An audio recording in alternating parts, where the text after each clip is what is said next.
ఇక్కడ మేము గుడివాడ బంటిపిల్లి రోడ్డు మారోడి గుడికి వెళ్ళి కొంది పక్కన కూర్చుని ఉన్నాము.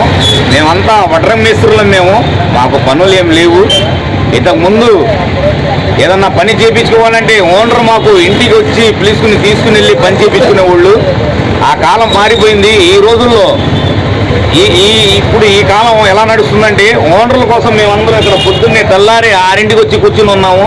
ఎవడన్నా దేవుడు వస్తాడేమో తీసుకుని వెళ్ళి ఏమన్నా పని ఇస్తాడేమో అనుకుంటున్నాం. వచ్చినట్టు ఎవరు ఏం కనపడతల్లా.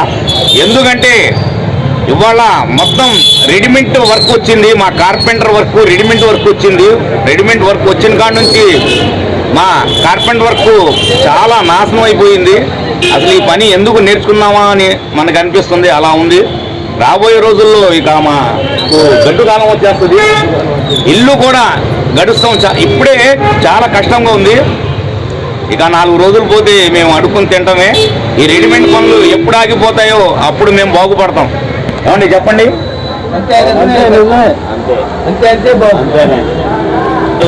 కూడా లేకుండా అయిపోయింది. మేమే ఎదురు. అవునండి మేస్త్రి గారు, ఒక మాట చెప్తున్నాను. ఇంకో చిన్న మాట నేను చెప్పకూడదు. ఇప్పుడు మీకే పనులు లేవు, మళ్ళీ యూపీ వాళ్ళకి అటు రాజస్థాన్ వాళ్ళకి పనులు మళ్ళీ ఎట్టా ఇస్తున్నారు. మళ్ళీ వాళ్ళ చేత చేపించిన వాళ్ళకి మీరు ఎందుకని అడగట్లా నుంచో పెట్టి మేస్త్రులకి? వాళ్ళు లేకపోతే ఆ పని మీకే ఉంటది కదా. ఏమన్నా మేస్త్రి గారు మీరు చెప్పండి. వాళ్ళు వచ్చి ఆ పని చేయకపోతే ఏది మటన్ కొట్లు కానీ చికెన్ కొట్లు కానీ ఆఖరికి మిల్లుల్లో కానీ ఇప్పుడు మామూలుగా మనం చిల్లర కొట్లు ఎట్టాలు ఆ పిల్లలు మొత్తం వచ్చి